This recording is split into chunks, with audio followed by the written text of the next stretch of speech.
Hello, friends, and welcome back to another episode of Fort Worth Roots. We got a great one for you today, folks. This is an episode I've struggled with. Wasn't sure how I was going to turn this out to you because it is literally the darkest episode that we've ever put out on the Fort Worth Roots. Most serious topic we've ever covered, but more reason to put it out. Like, it's not something that we can kind of keep to ourselves. I'd be a monster for not sharing this story with you. Our guest today is Tony Godwin, and he is on the new A&E show series, Predator Hunters. Find it on A&E. He's been in this line of work for decades, saving, protecting, and ensuring that the awful stuff that happens online and in the physical world doesn't happen to our children. The numbers that we're going to give you today, as far as how many cases Tony works with on a weekly basis, is going to blow your mind. And I think at the end of the day, the big message here is got to protect your children. We don't live in the 90s anymore. You know, the technology has advanced, and just as we've advanced with technology in our society, the people that wish to do your children harm have also advanced their techniques. And anyway, we're going to get into it today, and prepare yourself. These are some really wild stories. Wild's not the right word. Dark. These are some dark stories, but they're true, and they happened in your backyard. All right. Make sure and go check out this show, A&E, Predator Hunters. It's not like aha gotcha moments that you're seeing online. We're going to cover that in a moment, but those people that go out and try to do the vigilante thing and catch predators, they're actually destructive to the law enforcement process, and they make it easier for these awful monsters to kind of wiggle their way out of any consequences. So that is something that I would encourage you not to support, are these YouTubers, these TikTokers that go out and try to do their own vigilante thing. But Tony Godwin is the real deal. His team are the people that are doing the most good. And anyway, stay informed, support these guys. And Tony, thank you so much for giving us some of your time. Our buddy Sam allowed us to use his studio down there, kind of off of West 7th area. Sam, thank you very much. I know I didn't nail the lighting, but it's still a great studio, and we look forward to doing more with Sam. All right, that's enough talking out of me. Thank y'all so much for being here. Let's start this show. Honored to have this guest, Mr. Tony Godwin. Did I say it right? You did. Okay. Actually, really surprised how easy it was to get a hold of you. And the reason I say that is because you have a very in-depth career. I mean, you've been in the game for a minute, and just recently you guys wrapped a show for A&E, Predator Hunters. Yeah, Predator Hunters. So last night I was trying to find that show, and long story short, I don't have cable. Yeah. So what I did is I got online and I started looking at clips. Oh yeah. Different clips from the show. Right. And you guys have an excellent production. I appreciate that. They're gonna love hearing that. And you did great. You did really good. So they got the right guy for the job. It's been a process. I will tell you that. One, you have to be very humbled about it because.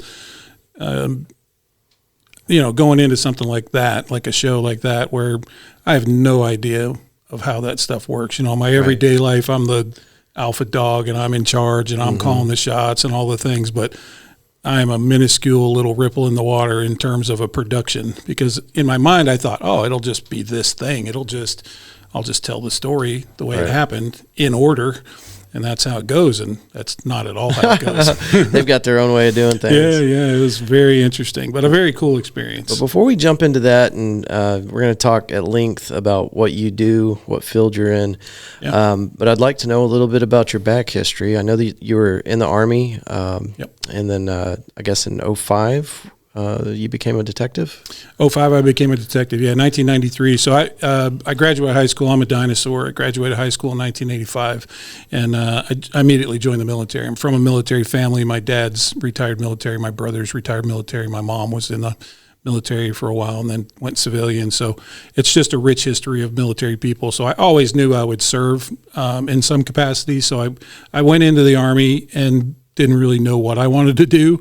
I took, of course, all the testing they give you, and they're the ones that suggested law enforcement. They're like, "Do you want to be a cop?" And I'm like, "Oh, okay." If that works, like, sure. So were you MP for the Army? Okay. Yep, I was an MP to start, and then I went through a criminal investigations course, and then so when I got out, I was working CID down in Fort Hood. Okay, and great place. Yeah, very cool. It was really good experience to, just see the dynamics of doing investigations. The job I had, it kind of was based on seriousness of crime, and then dollar amounts. Over a certain amount, what came to us.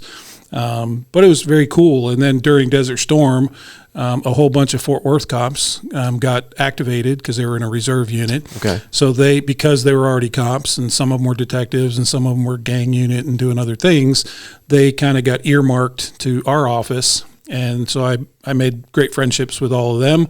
And they're actually the ones that convinced me to get out and pursue this in the civilian world. So that's what kind of moved the needle towards getting out of the military? Yeah, because I really had no clue what the civilian process was like. Right. And they, of course, gave me an idea by telling me, "Oh, it's real simple. Like, you've been doing this, you got almost 5 years, you'll walk right in." And that's absolutely not true. That's not how it works at all. But I did come, and my very first department I applied for was Fort Worth PD, and because that's where they were all from. And I loved this city, and I thought, man, what a better place to work. It had a great reputation. And I realized very, very quickly how many people in the early 90s were applying for police jobs, and it was a lot. Yeah. And so, I remember testing here, and I think there were 1,600 people that applied for the jobs. Yeah. And, I was kind of looking around the room, and I'm thinking, man, I don't know. If you're not in the top 5 or 6 or 10, then you're going to have trouble. You're going to have some issues. Yeah. So I placed decent, and I was in the running, but at my buddy's request, he's like, "Hey, you should, throw a few irons in the fire at different agencies just in case." So I just literally started applying across the board. Never been to North Texas. Didn't know anything about it, so I just started dropping apps everywhere. I landed in Garland, and that's where I've been for 32 years, and they were the first one to pick me up. I was still actually in the running for Fort Worth, and I remember I got the phone call. I got a conditional offer from Garland, and they were like, "Hey, you're in. This is the academy you're going to start, and the date and all that." And I was like, "Oh, okay." And then a week later, I got a call from Fort Worth. Oh, no. And they're like, "Hey, we're going to give you a conditional offer." And I'm like, I kind of just accepted one from Garland, and I said, "Can I keep this on the table?" And they're like, "Nah, man, nah." Yeah. They said, "Don't worry, you're going to have a good time in Garland." Yeah. And they were right. Fort Worth is known for being like one of those spots that whenever officers are looking for a new department, that Fort Worth is top of the list. Yeah. Was it like that back in the 90s? It was, yeah. Like, it was very, very popular. And I will tell you, and I'm not hating on Dallas, but DPD was not in the top. Most people told me to avoid Dallas. Yeah. And well, that still holds true to this day, I think. Yeah, it's a difficult department. It's hard enough being a cop. It's real hard probably being a Dallas cop. Yeah, for sure. We've picked up a few of their transplants over the years, but yeah. So I got hired on in Garland. I started out in the jail. They to entice me in a little bit more, and I didn't take another offer because they knew I was applied at a few different places, and I was still in the running for Fort Worth. They said, "Hey, well, we'll put you in the jail till the academy starts." So I spent, I don't know, 8 or 9 months working down the jail, just doing that kind of stuff, bookends and loving life. Yeah, it was way more money than I made when I was in the military, so I wasn't unhappy with that at all. And everybody was very cool, and it seemed like a good fit. And then I went to the academy, and so 6 months later, I'm out on the road, and I ended up working patrol, mostly deep nights. I did one shift on days, which I hated. I had to get back into the dark hours, which was really fun. Good times. Back then in the 90s, we could do a lot of things and have a lot of super fun, and I just thought it was the best job in the world. We're talking donuts in the parking lot? I mean, listen, when you give a young kid all the authority in the world to take life and liberty and people's freedoms, you kind of just get a little hog wild sometimes. But, there's nothing better. There's the adrenaline dump you get from, car chases and foot chases with burglars and running dope and whatever else it is. It's just a great time. And then I was working around all of my best of friends and all these guys. I just, you come into this brotherhood and you really do learn it, but it's the best job on the planet. I strongly encourage it. Yeah. You mentioned that that was your first time in North Texas. Where were you raised? I was raised in Arizona. Well, I'm a military brat, right. So I spent a good portion of elementary school, middle school, and part of high school in Europe, in Germany. My dad was a Russian linguist and was stationed over in a really cool town called Garmisch, Germany, which is kind of a resort town for anybody over in Europe that goes skiing. So we had this fantastic program, I'll tell you, and if I rant too much, that's why we're here. They had this really cool program in the school called Wonderful Wednesday, and that mean you went to school, in the morning, but you got out at 11 o'clock, and then you got to go skiing the rest of the day. Oh, wow. And it was Wonderful Wednesday. So we would literally go to school with our skis and our ski outfits. This is every week? Every week in the winter. Slackers. Every week in the winter. And so that was elementary school, middle school, Wonderful Wednesday. That's so cool. High school was different because it was in another city, but it was a very, very cool upbringing. Just the culture, the food, and the experience of living in Europe as a kid. But then, we rotated back. But I lived in Arizona. We went to Arizona after that, and that's where I graduated high school. That's where I went to college, and when I joined the military. So straight out of college? Yeah, I didn't even finish college. I ran out of money, and that was one of the catalysts for me going in the military was to get that GI Bill. Get the GI Bill. Yeah. That's what everybody was doing. I wasn't a great kid. I'll be honest. I was kind of a turd, and my parents would probably attest to that to this day. But as a dad now, you figure out, man, they kind of did know what they were talking about, even though I thought they were full of crap. Yeah. But so I was a bit of a turd, and my parents were like, "Go in the military." Yeah.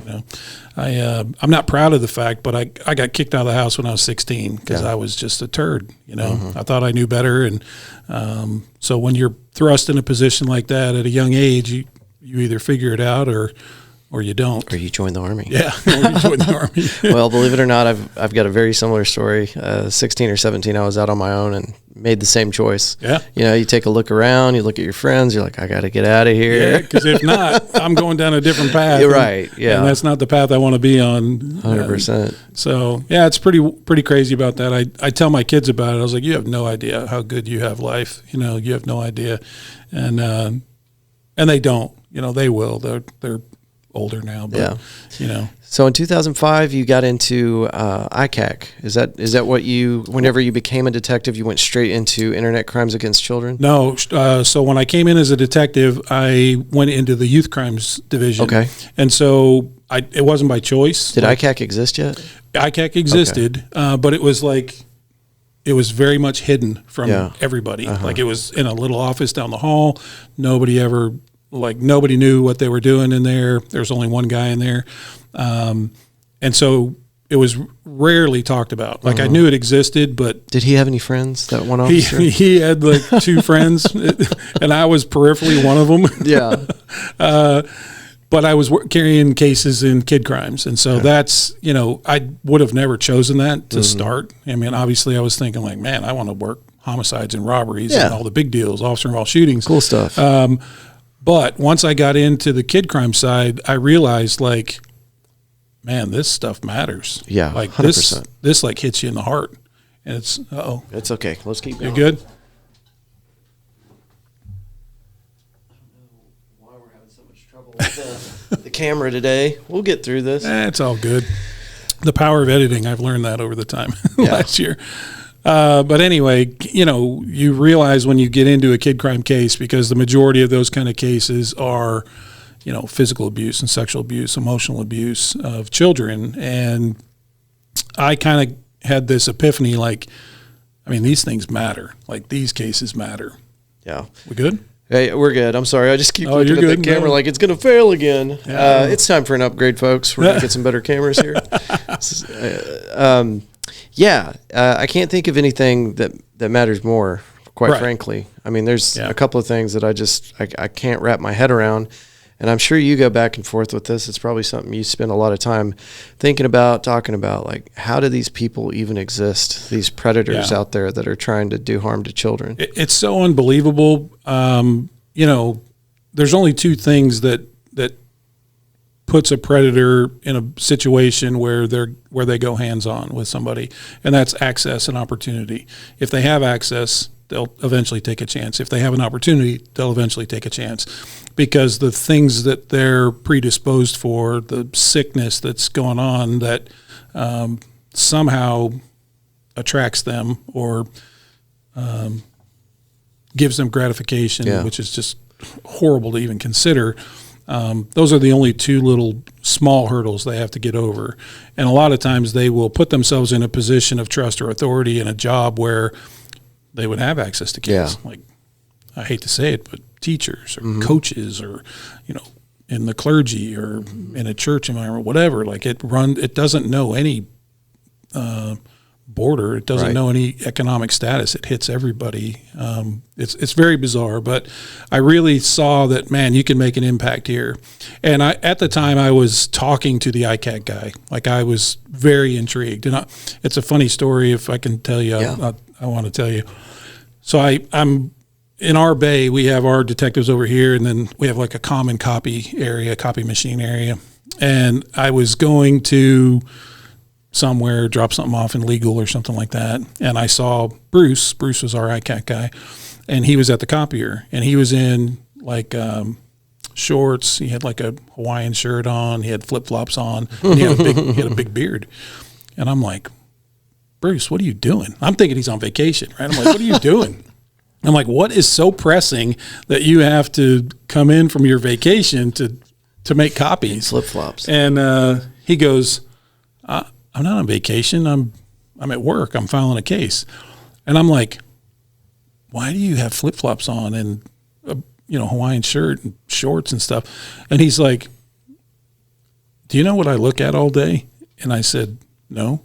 And he goes, they don't give me any crap about what I wear. He goes, I'm exposed to the worst of the worst. Yeah. And I said to him, well, I want to dress like that. And his words to me that day were, be careful what you ask for. And that's really was like the spark. That was like the immediate thing. I'm like, man, what is this guy doing? Yeah. And so I started to pick his brain, and I'm like, tell me about it. And he did, and he was great at it. He was fantastic. He was a great mentor of mine. He's now retired, long time retired, but we're still great friends.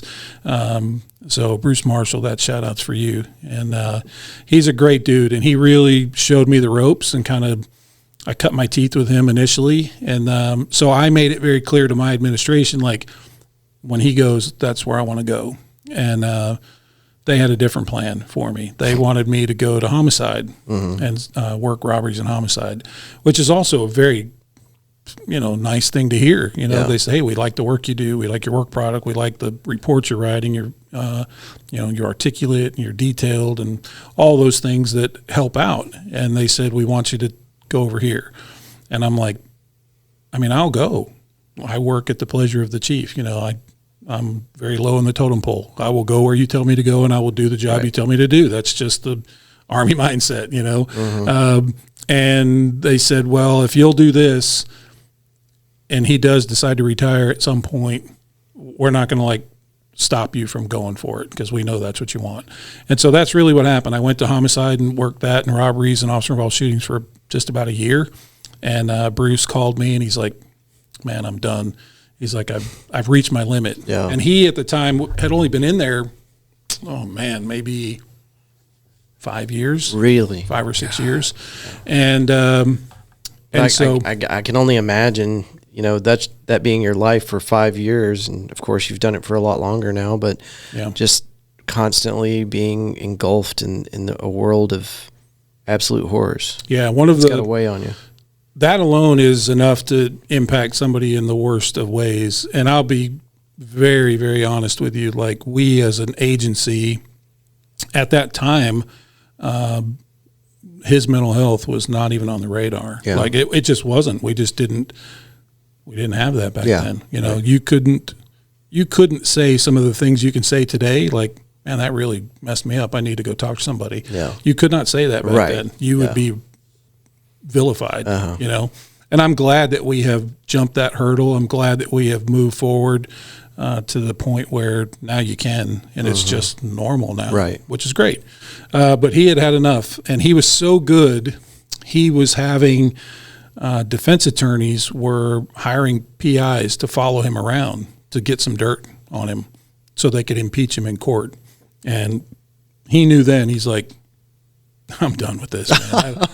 I don't need this.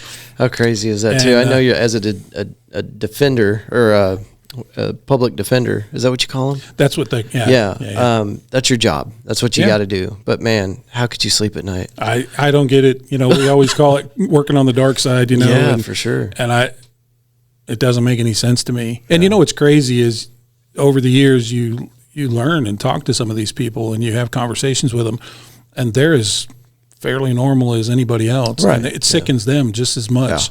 But they're like, everybody deserves a defense. You know, that's how our legal system works. Yeah, and they're just like, I'm just that person to give them some, and I'm just like, bro, I don't get it. Yeah, I couldn't do it. Yeah, I couldn't do it either. No way. But that's when, so Bruce got out. I got lucky.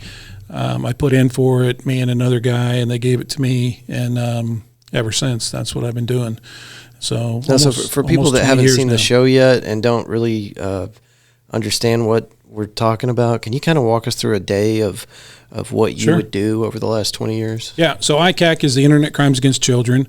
I'm on the North Texas ICAC Task Force. And what does all that cover? Fort Worth, Dallas, and everything that in covers between? A big swath, so basically if you were maybe Waco north to the Oklahoma border, and then as far east as the Louisiana border and as far west as moving into the past the Panhandle and going off that Abilene, and all that way, all the way to the edge, going that direction.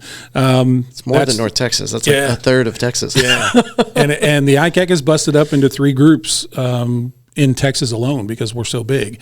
So we have Waco North essentially, and then the Attorney General's office has Austin and all the way down through the valley and into the border towns and all that. And then Houston has the bottom half, generally, you know.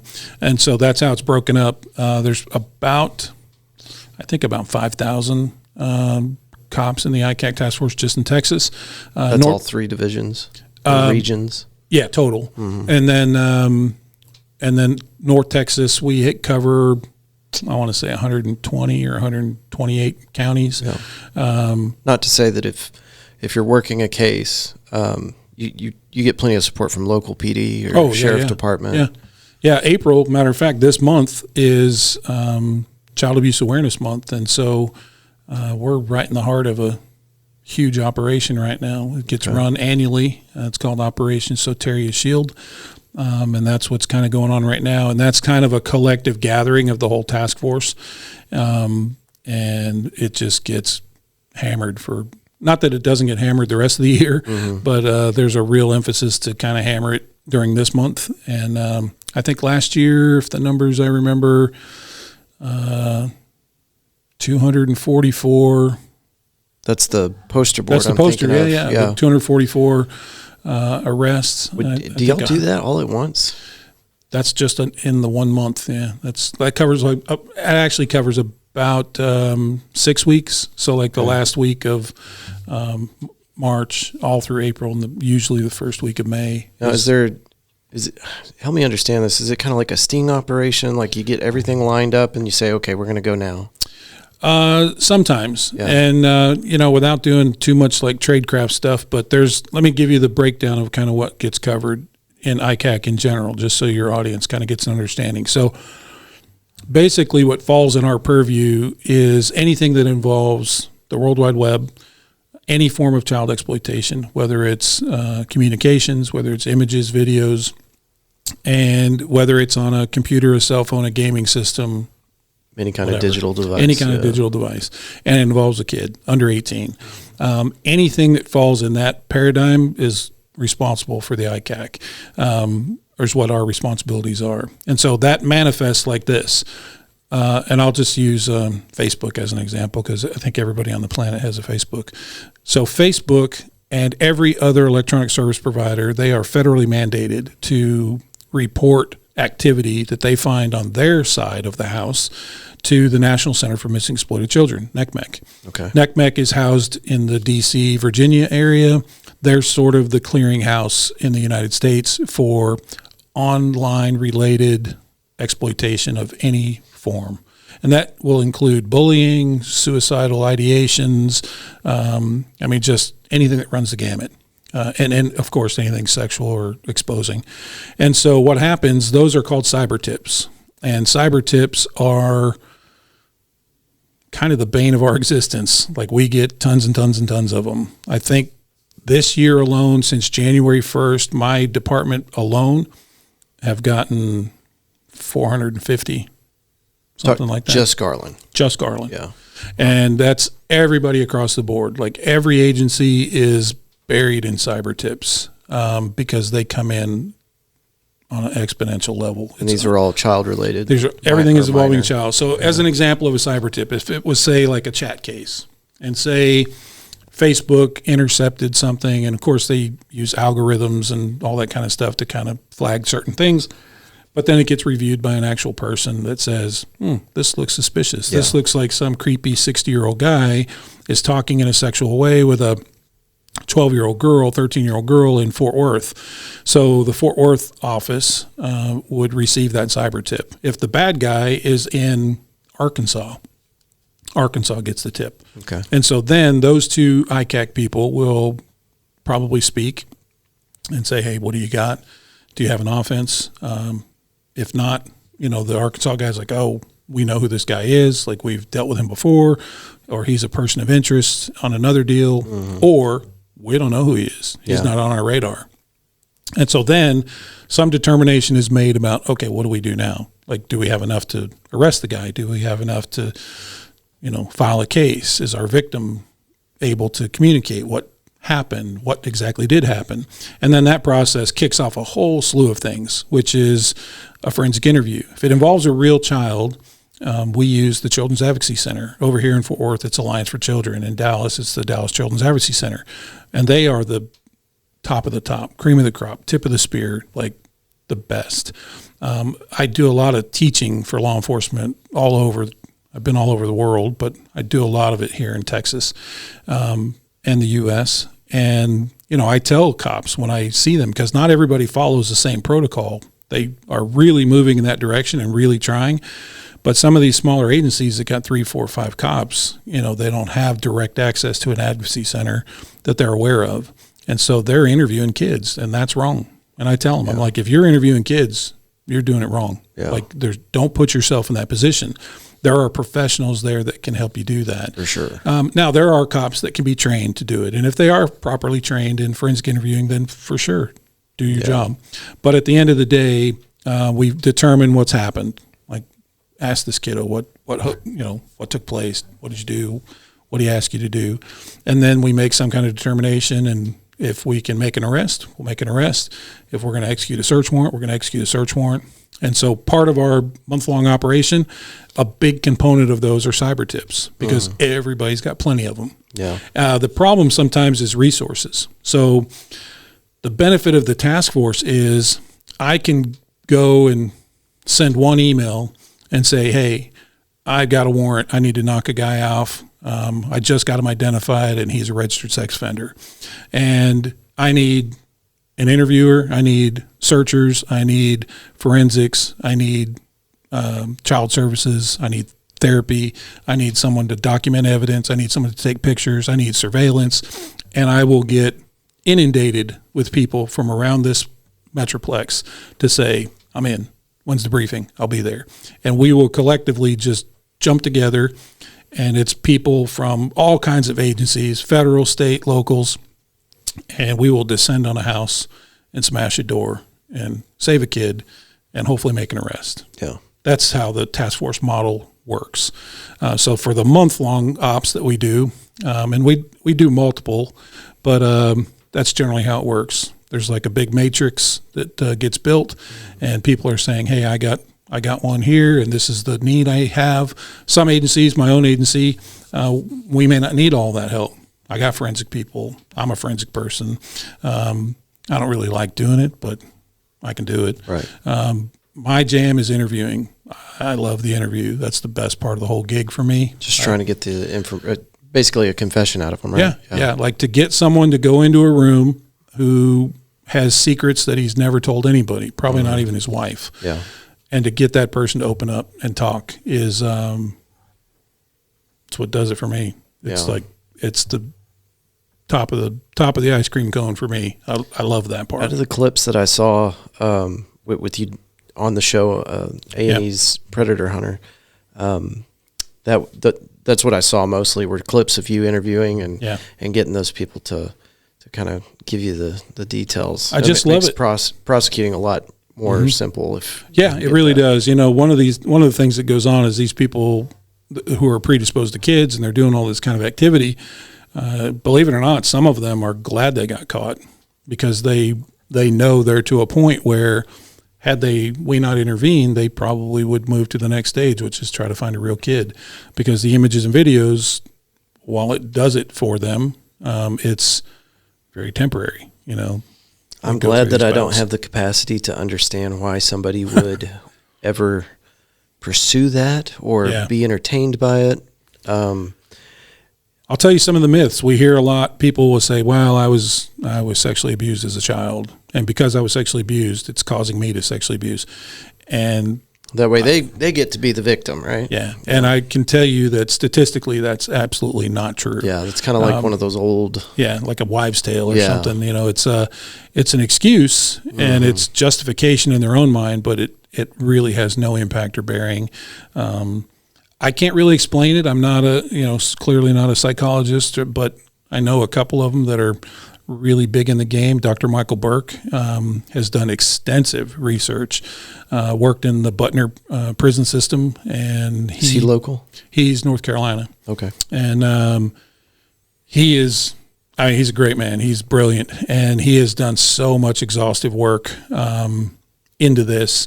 He can tell you the percentages. He did the Butner study Redux. He's done a whole bunch of stuff with a couple of other really smart people, and they can tell you emphatically that is hogwash. You know? I heard in some of your other interviews that you've done that there doesn't seem to be a common denominator. I mean, it's just random. It's just crazy to me. And again, I can only base it on my experience. You know, in my career, which has just hit 32 years this month, you know, it's unbelievable to me that it's so prolific with so many people and that it knows no boundaries. Like, I mean, I know of cases, and I've had 7,000-ish cases over my time at Garland. And I mean, I can tell you there's no rhyme or reason behind it. Like, I might have a guy who's a doctor, a principal, you know, a CEO of a company. Nothing surprises you anymore? No, nothing. I've been to the end of the internet, and let me assure all of your listeners, it's just as depraved at the end as it is around it. For all the greatness that the internet brings and and AI coming into play and all the really great things that exist, evil exists far more. Yeah. And they just, you know, people don't want to know, I think, a lot of things. And nor do they need to really know too much. They need to be educated enough to say, what do I need to watch out for my own family, for my own kiddos and things like that. And I strongly encourage that. But I would never encourage anybody to be just going around to see what's out there. Yeah. You don't know what kind of switch gets flipped in someone's head. What are the numbers saying statistically? Are we just seeing a rampant increase in this kind of behavior from predators? Well, think about COVID, when COVID hit. That's the best example I can give you, because we've seen exponential increases from COVID because the entire country shut itself down. Mm-hmm. The entire country took every kid out of a school and then put them on a Zoom call in front of a computer. From a computer. Yeah. And we had a rash of Zoom calls, like schools that were holding class. Right. And Zoom meetings were getting infiltrated by predatory types because they're like, there's a pool of children here.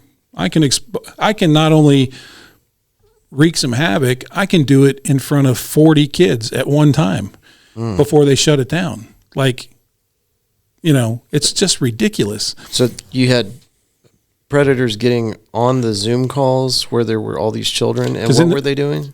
Oh, they would expose them to child sex abuse material. They'd throw up something horrific, like the worst thing imaginable and the teachers would shut that down, but it's too late. It's too late. This is happening all over the country. This was happening all over in the beginning of the COVID epidemic, where we were putting kids on Zoom stuff. So then it became this OPSEC thing. This we got to have some operational security. We got to have some passwords. We got to have some things encrypted. Right. We got to be cautious about what we're doing. And I'm not faulting the people who thought, hey, this might be a workaround because we just don't know what we're in right now with this epidemic. Right. Kids got to get some education. Right. But I just didn't think it was very effective. And from that, we just saw huge increases. Kids who are supposed to get, kids are kids. They going to get up and go log into a computer and sit in front of a computer and watch the teacher. No, not really. They're going to mess around, do their own thing, or have a second screen, and they're goofing around. And it's just a very bad environment that was target rich for a predator. You know, I know, and I'm sorry I spun off and I didn't kind of tell you the other avenues of work that we get, because that might make more sense to what I was just about to say. I told you about cyber tips, and those are sort of the bread and butter for probably 90% of the task force. That's what they do because there's so many. Another aspect of what we handle is reactive cases. A reactive case is basically if you have a child and you do your due diligence and you're, popping in on your kid and say, hey, let me see your phone. And you just start scrolling, looking around, see what they're doing. And you discover something and you have this oh crap moment. You're like, oh, wait a minute. That looks like an adult. Yeah. What is this? Moms and dads act differently when they encounter something like that. Dads tend to flip out and scream and yell and take the phone away and all this kind of stuff. It generally means, especially if it's like a solicitation of some sort, like there's communications and imagery that's gone back and forth. Dads will tend to reply to the predator in a really bad way and say, I'm going to find you. I have a special set of skills I'm going to take out and and some very colorful language about what they're going to do to this person when they do find them. And that's the wrong thing to do. Yeah. I understand it. Don't get me wrong. Now they're going to hiding, right? Absolutely. Whatever you are hoping to gain for evidence is now going to go away, and that stuff's going to drop. So that's, while I do understand, I do have kids, I fully embrace the idea, but don't do it. Right. Moms tend to do the opposite, which is also the wrong thing. Mothers want to take the phone or the predatory behavior away from their kid. So I see a lot of parents who will see that imagery has gone back and forth. They've received images and then been enticed to send images, which is what we call self-generated CSAM, child sex abuse material. And so when a mom typically finds that, they're like, oh my gosh, she can't have this on her phone. So mom then forwards it all to her phone, which is bad. Because you're taking, now she's trafficked. Now she's basically in possession of child sex abuse material. She just distributed it, and she's now in possession of it. And while her intent wasn't for any gratification, it was what she thought was the right thing. The right thing to do is this: take the phone away. Most kids are going to feel like their arm has been amputated because they don't know life without digital media and a digital thing in their hand. Take the phone away and put the phone in airplane mode. That is the key, right? Call your local PD. And they do. A lot of people do that. When I first got into ICAC in early 2000s, I would get a couple a week, maybe. Wasn't very common. It wasn't super common. Yeah. People weren't really going through and doing stuff. We get a bunch now. We probably average 10, 15 a week, maybe more, maybe 20, because parents are just paying more attention. Yeah. So those are called reactive cases, and we handle all of those. In those reactive cases, there are times when we're able to make cases. There's times when we're able to do takeover accounts. I become that 11-year-old, that 10-year-old or whatever. And sometimes that's helpful. We also handle peer-to-peer file sharing. And so your listeners may remember something long ago called Napster, where people would like want to download an album. You got to be 40, but if you are, if you're 40 and above, you've probably heard of Napster, which eventually went away. Yeah. But it's opened up a door for other file sharing programs that exist, and a lot of people use it for music and movies. Now, I will tell you, is that a crime? I mean, in sense, yeah, it's a copyright violation because the people who made that movie or made that album want to get paid for their work, and you going online and downloading it for free. Yeah, it's piracy. But I don't know of any copyright cops. Unless you're like one of the worst offenders in the world, I guess you could be prosecuted, but generally speaking, it's not condoned, but that's what it gets used for. The problem, Fort Worth Roots is not condoning this. Right. Pay for all your material. That's Support right. your musicians. The downside of peer-to-peer and file sharing is this, and I'll just use like a Tom Cruise movie as an example, maybe like a Maverick, whatever. When that movie was coming out, everybody wanted to see it, so there was a lot of piracy going on. A lot of people going and searching. I want to see it. They don't want to go pay the $12 to go see it in the theater, and they want to download it and watch it at home. Well, people who are twisted and sick, and there are plenty of them, know that people are going to go search for that movie or that new album. Yeah. And so you download a file that says Top Gun Maverick. Yeah. And then you put it on your computer to watch it because you're at work and you're going to put your headphones in and you're going to watch it. And up comes a video of child sex abuse material of a infant being raped. And you have this moment where you're like, what? And you're unplugging, shutting down, your IT people are banging on the door. What are you doing? You've just hit some kind of flag. There are people who will embed imagery and video into very popular titles, call them very popular names, the latest and greatest album, Taylor Swift or whatever, just to spread that around. Do you see a lot of that? Not as much anymore. That happened in the beginning. Now they're just very blatant about it. They just put it out in a file share. So we use special programs on the law enforcement side, and we have a library of what are called SHA values, hash values. And I don't want to get too much in the weeds about it, but every image and every video has what's called a hash. It's a mathematical algorithm. And basically a signature? Yeah, like a digital footprint, a digital signature. And so we maintain on the law enforcement side a database of millions and millions of hashes. So we know, because unfortunately we have had to look at those at some point. We have had to describe those for courts. We have had to watch those. And so we know all across the U.S., like, hey, this hash is very bad. Here's the description. You don't have to look at it, but if you find somebody with that hash, they're a person you want to look at. Oh my God. So there's a whole side of the house of file sharing that we handle, and we scour the internet looking for people who are downloading that kind of material, and they don't hide the fact. I mean, they're a number. It's not like I know, oh, hey, there's Andrew over there. I just see a number, right? I just see what's in his history in his shared folder is a whole bunch of hashes that are very, very concerning, which is a indicator to me that he's predisposed for children and probably has a collection bigger than even he knows about. So we handle that aspect in the ICAC as well, file sharing stuff. And then the last thing that we generally handle are proactive cases. And that's what I do primarily 60, 70% of the time. And what that means is I go online, I pose as a child, I put myself where children are, and I just wait to get hit on. Yeah. And believe me, I get hit on a lot. You can't tell, well, maybe they can tell, they're going to see. I am the sexiest 12-year-old girl online.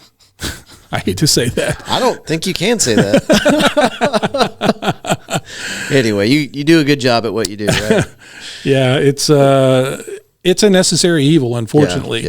In my view, it's better for someone that's out there looking for a kid to find me you 100% instead of a real kid. Yeah. And the sad part is I'm just a drop of water in a big old pool. Right. You know, and that's something that I can't really wrap my head around. You're able to pull a net around hundreds of these child predators in a single month. So to me, that's just an indicator that, man, you're right. It's a huge. There's a large number of these predators out there. There are, and you're just kind of scraping the surface. Yeah, it's the low hanging fruit. Drive you insane. It does. It's the hardest pill to swallow in the ICAC. Yeah. But for me, it's like the most important part. Mm-hmm. And I'll be honest, I could stay busy all day long with file sharing, peer-to-peer stuff. I could stay busy all day long with cyber tips, which is the majority of what every ICAC around the country does, because there's so much volume to it. And I will tell you this, we could run a warrant every week for 10 years and never run out of material to go and find another one. Do you think you could do? And that's any city, anywhere in the United States. It's just insane. It's absolutely crazy. So I think the biggest benefit to getting individuals off the street, putting their face on a poster board, and then distributing that to the public is broadening awareness. Oh, 100%. So that parents know, like, hey, this is a huge issue. Yeah. Check your kid's phone. Limit their exposure on the internet, et cetera, et cetera. 100%. You can't get all of them out of there. Yeah. You know, at the end of the day, when my buddy and I started the podcast that I run, Catfish Cops, and we started it as a case study sort of thing. Where can people find Catfish Cops? Oh, it's anywhere. Apple, Spotify, Stitcher, like anywhere you can get a podcast. Catfishcops.com. Yeah, and we have a website. Actually, I would tell your users, your watchers, your listeners, whatever you're calling them, I would say we are very proud of our resources on our site. So if you have a need for resources of any sort, and I'll give you kind of a breakdown of what's on there, catfishcops.com/resources. Anything you see on our page is free to take it. We partner with a couple of different groups, one of which is the Carly Ryan Foundation, a whole story in itself. But as an example, if you're a parent and you have technology, we all know you do. You probably have your Facebook and that kind of stuff, but maybe you don't really understand Snapchat or Kik or some of the others. One of the others millions of platforms that go out there. So on our site, on our resource page, you can go and see the most popular apps being used by kids. It changes all the time, but I'll just use Snapchat as an example. Okay. Most parents know it exists, know what it is. Probably don't use it. They shouldn't allow their kids to use it. I'm just going to be honest. Right. Because that's the one where you can... Disappearing messages. It's like almost, you get to look at it for like a few seconds and then it disappears. Hidden vaults, like all kinds of stuff.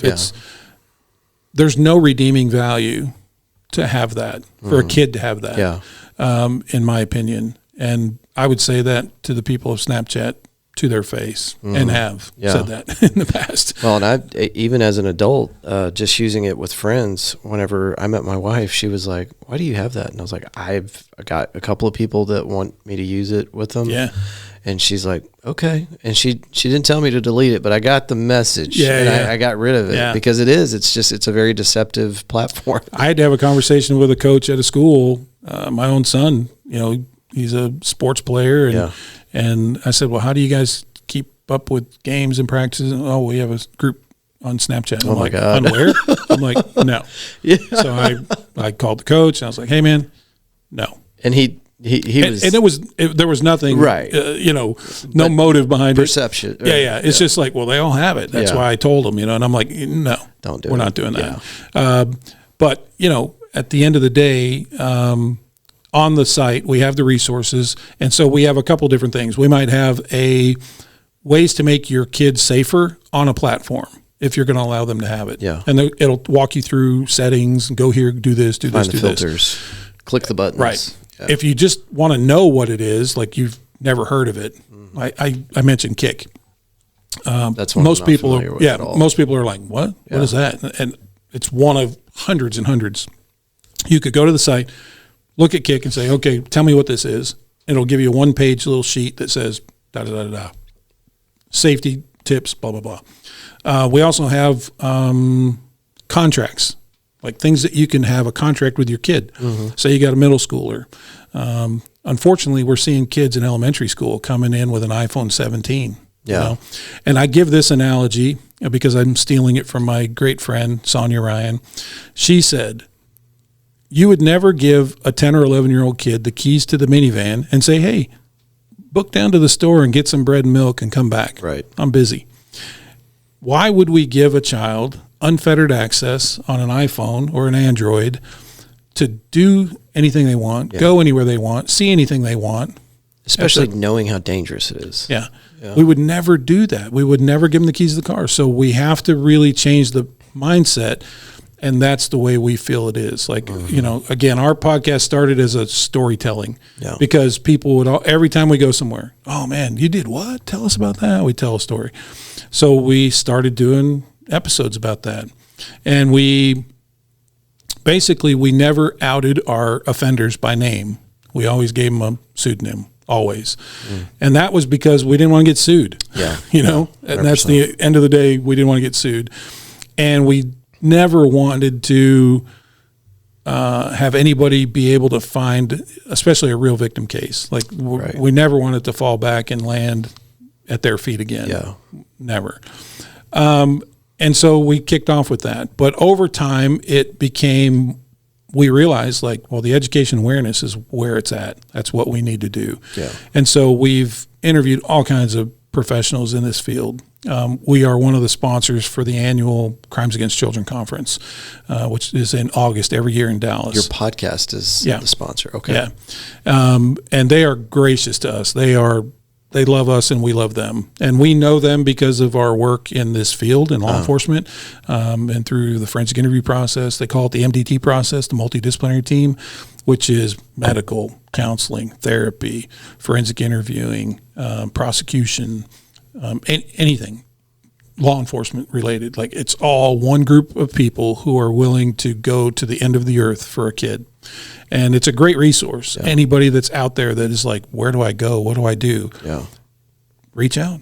You reach out to Alliance for Children, reach out to DCAC. But anyway, for the podcast, we sponsored, we're one of the sponsors. And so we set up during the crimes conference the whole week. And, you know, we push it out ahead of time, months ahead of time, and say, hey, do you got a cool story? Have you made a good arrest? Like, we want to highlight you. We want to recognize you. Nice. We want people to know what it is you're doing out there. So it runs the gamut.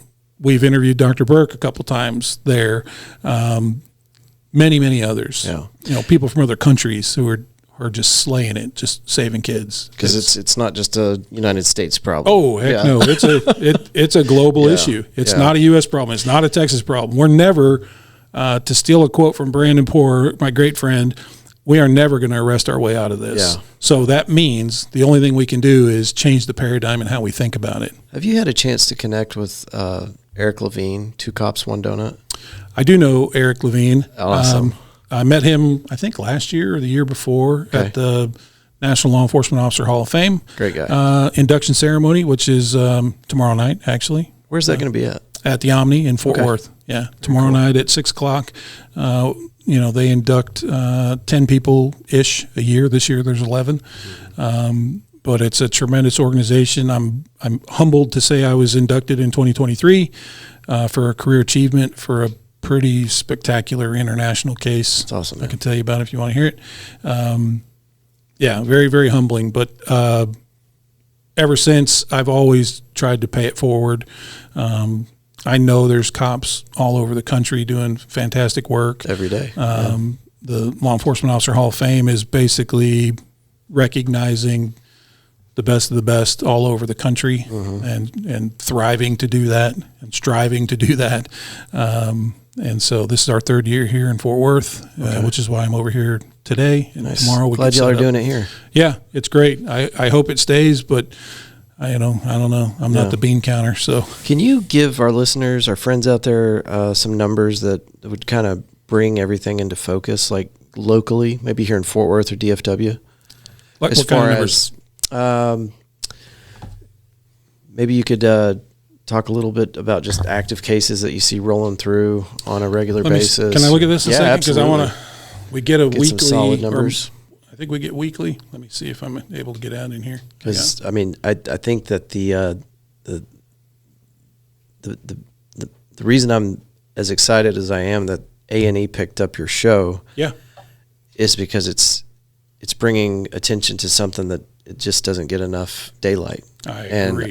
It's not because people don't want to know that. Well, I mean, it's a hard subject to even talk about, really. It is. Even as we're sitting here talking about it, I'm thinking to myself, like, man, this is one of the heaviest recordings I've ever done. Yeah, this is the topic is horrific. It's one of those deals. Might help if I spelled things right. I was doing a search. I was like, why am I not seeing what I'm looking for? The topic is extremely heavy, and I hope it doesn't get lost on people. I know the coping mechanism in law enforcement is humor. Oh, yeah. For just about anything. Military too. Yeah. And so I don't want that lost on people. Like we just tend to kind of turn it into something that we probably shouldn't. But at the end of the day, it's one of those deals where, you have to deal with it somehow. You have to kind of do the math on things.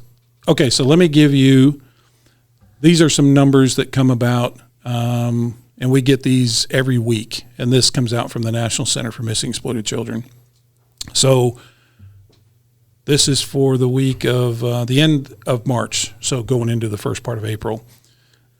Number of cases that NECMEC has received in a week. Is this going to be for the nation or? This is across the board for the nation, yeah. Okay. I don't necessarily know that I could break it down to Dallas-Fort Worth area. I can tell you it's a lot. Okay. There's a lot. So the number of illicit images and movies that were intercepted and pushed through NECMEC to be pushed out to law enforcement on a weekly basis, this is 1 week, 236,370. Good God. Across the globe. In a week. Yeah. Year to date for 2026, 6.5 million since January 1st. That's staggering. That's a lot of work. I mean, excuse me for saying it like that, but I mean, that would require a lot of people and a lot of victims. Yeah. 42 victims are identified that particular week. 42 new victims were identified. That means that they were able to find the victim. Find and rescue kids, yeah. So our op that we ran last year, I think we arrested 244 offenders. We rescued 109 kids in a 6-week operation. And so, I mean, magnify that across the U.S. Right. The numbers are staggering. Because the case that you're talking about, that bus, that was right here in DFW. Yeah. Yep.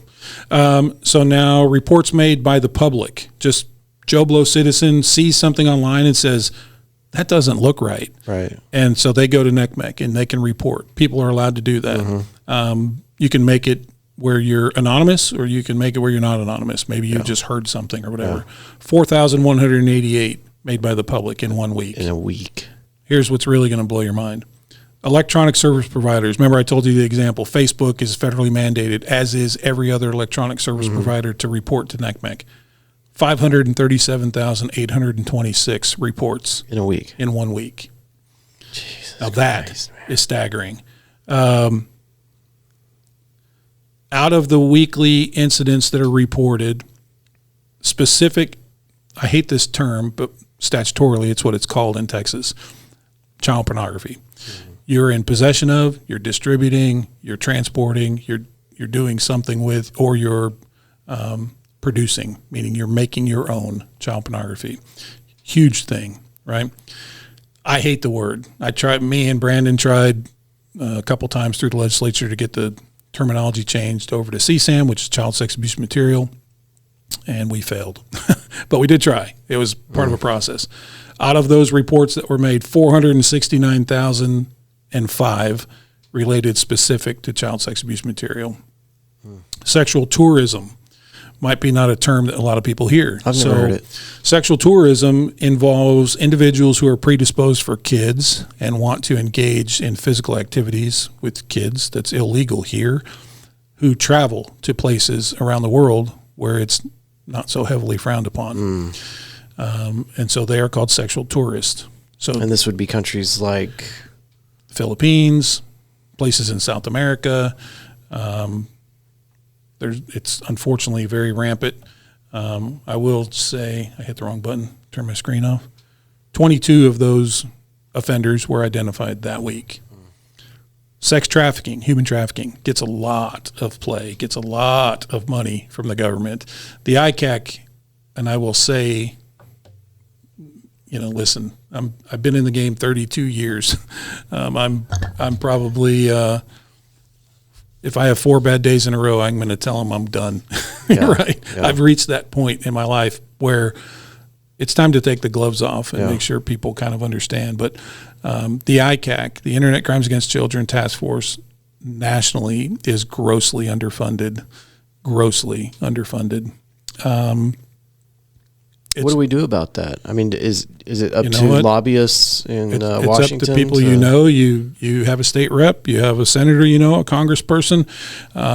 You start hitting them up and say, wait a minute, what is going on? If you saw the disparaging numbers between, let's just talk about the drug thing for a second. Yeah. The amount of funding that goes in to fight the war on drugs is unbelievable. Right. Do a Google search and see how much they get annually from the government, and then do an annual search and see how much they get on the ICAC side. It's ridiculous. Trafficking gets a chunk of money because it's so prevalent, and there's many different forms of trafficking, and I don't want to take shade from any of them because I work trafficking cases as well. This particular week, there were 1,935 cases of trafficking of children. Nationwide? Yeah. And now compare that to the previous 500,000. It's funny that I didn't just have to pick my jaw up off the table after you read off 139,000. Is that what you said? For what? For that last number for trafficking? 1,900 a week. Oh, yeah. What was the 139? 139 was people who made weekly reports. Oh, okay. Yeah. My brain's jumping around, I guess. Yeah, no, the disparity part is really the amount of sexual abuse material, child sex abuse material going around. That's almost 475,000 in 1 week. That's insane. Comparatively to sex trafficking, and there's 1,900. It's hard to even really wrap your head around those numbers. How do you even? Yeah, it's very difficult. It's like fantasy land. Like, it doesn't. How can that be real? Yeah. And I will tell you this, in terms of trafficking, and this is where I think the umbrella needs to broaden and widen a little bit, because not every kid that gets exploited online is going to go into trafficking. But every kid that's in trafficking has been exploited at some point, which led to them getting into that. So there's a whole bunch of factors. And there are some indicators that we in law enforcement are paying attention to, but we really need to wrap our brain around. And that is family violence, runaways, believe it or not, kids who run away. Why? If a kid runs away more than 3 times in a 12-month period, something is going on in the home that they live. It's gotten dangerous. What has happened that's going to cause a 12-year-old kid to run away more than 3 times in a 12-month period? Their susceptibility to being trafficked is exponentially higher. And that's one of the huge factors. So what are they running from? Is it hands-on stuff? Is it, online stuff? There's no telling. Yeah. But to me, it needs to be investigated. Yeah. To me, if we focus where we're seeing the increases and we drill in sooner, that's where, to me, the valuable side of having a school resource officer around these kiddos, in elementary school, and then seeing this SRO and building these strong relationships in middle school, then high school. This is the pre-stuff that we see where it can be impactful for a kid and sometimes for the parents as well. Yeah. But the numbers are It's insane. Really crazy. You mentioned really an international case earlier that I wanted to get back to. Sure. That was the case that got you inducted into the Hall of Fame. Into the Hall of Fame. Yeah, so in 2020, I received a case. So every morning at my department, and probably departments all over the place, they have what's called like a shift report or a blotter or something like that, where you kind of know, here's what happened in the last 24 hours. Yeah. And we're no different. We have that. So I came in on a Monday, I'm reading the shift report, and I see this report involving a 11-year-old girl, 11 or 12. And I'm like, so I go to the report, and I'm reading the report, and I'm like, what? I'm like, this happened on a Saturday. Saturday going into a Sunday. And I'm like, why did nobody call me? Like, this is crazy. Like, this girl was exploited in a really, really, really bad way. And she self-reported. She walked out of her house and went to a convenience store. And 12-year-old did. A 12-year-old. Okay. And used a payphone. Believe it or not, we still have some of those around here. I haven't seen one in a while. I haven't seen one in a while either. But this girl knew there was one and called 911 to tell on herself. And so everything that I'm going to tell you happened over the course of 6 hours on a Saturday night. She was babysitting. Her mom and the mother of the baby she was babysitting went out for, whatever, little party night or something. The 12-year-old is the babysitter? 12-year-old is babysitting a 1-year-old. Okay. Yeah. All right. Strike one. Yeah. So she's there, and she gets online, and she starts communicating with this kid named Trevor, and he sends her just normal pics, and he looks like a 16-year-old kid or ish, what he claims to be. She sends normal face pics, and then over the course of 6 hours, things ratchet up in a really bad way. Eventually, he's asking her to produce child sex abuse material, and she's like, no, I'm not going to do that. And then eventually he convinces her to do that. He exposes her to similar stuff, sends her stuff, and she eventually reciprocates, and she sends a bunch of things she shouldn't send, images and videos. Yeah. In one of the videos that she sent, that she's doing some things she shouldn't be doing, this guy sees the baby on the bed. And so I won't go into any details, but things happen, and he tells her, well, you're going to do this. And she's like, well, no, I'm not. And he's like, well, yeah, you are, because what he's doing in the process is doxing her. And I don't know if you know that term or if your audience knows that term, but if you don't know the term doxing, it's basically just figuring out what you can with what little information you have to get as close to home as possible. Yeah. He's manipulating her because he's already got pictures of her compromised. Yeah. And so then it becomes a threat. And then he says, well, you're going to do this, and if you don't, I will text what you've already done to your mom. And he shows her, here's your mom's number, because he's able to find it. He finds information. Now, what people are often like dismayed, like, how do they find that? Well, one, kids aren't really great at keeping secrets. Yeah. They say a lot of things. They wear a lot of clothing that has like a school shirt on there or mascot, so now they're pinpointed to a city. Kids don't really own much. Most of them have a gamer tag and an email and, a couple of social media apps. But their parents own a lot of things, like houses and cars and boats, businesses. So when you start to dox one person, you often identify a lot of other people. Yeah. And this guy was pretty good at doing that. So he shows her mom's number. This is what I'm going to do if you don't do these things to this baby. And so she does. And then in total, she sent 42 different images and videos to this guy over 6 hours. I will tell you, in one of the videos, he saw the family pet and convinced her and manipulated her to do things there as well. Really horrible, like terrible, terrible, terrible stuff. So at one point where it ended, after about 6 hours, and the conversational tone for this guy ramped up. He said, you will call me master, blah, blah, blah. You will respond in 2 seconds, not 20 seconds. And just all of this manipulation, all of what started out as just simple grooming, just turned into just the worst night of her life. And the straw that broke the camel's back was he said, I want you to go get a knife, and I want you to carve my name, Trevor, into your breasts. I want you to scratch my name into your breasts. And she said, no. And he goes, if you don't, I'm going to expose you. I got your mom's number. I have all your contacts now. I have this, I have that. And she basically said, you do what you got to do. And so she ends the conversation, walks across the street, baby's asleep. Her older brother is home, and it doesn't wake him up. She calls 911 and says, this is what happened. Now, that little girl had some frequent flyer miles with the police department. She was not in a great home.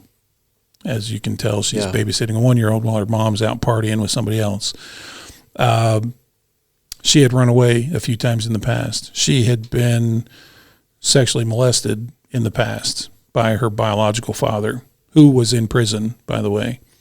So she had some mileage on her for a 12-year-old that isn't really something she wanted to have, right? So when the officers got there and she explained to them, and one of them knew of her because of past stuff, and they're like, well, it's on your phone? She's like, yeah. So she shows them the phone. So they arrest her for possessing what she did to the baby. Now, is that legal? Oh, yeah, absolutely. Is it a crime? It absolutely is a crime.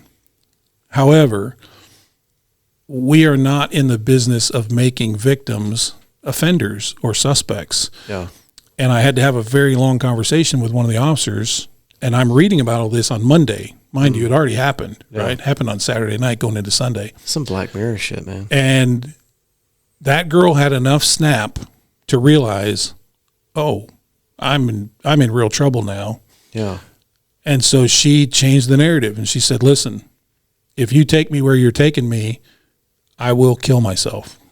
And so all of a sudden, those are magical words. Right. And especially now, a 12-year-old. Yeah, absolutely. So now they pump the brakes, and they're like, okay, well, we're going to divert to this place over here, and you're going to get to talk to some professional people, which is something we do have in play. It's a card we can play.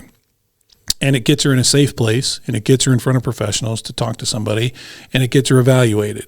And so that's what happens. So now she gets put into a facility, which they're going to hold her for 10 days to do some evaluating and kind of figure out what's happening and try to get her on a path of restoration the best they can.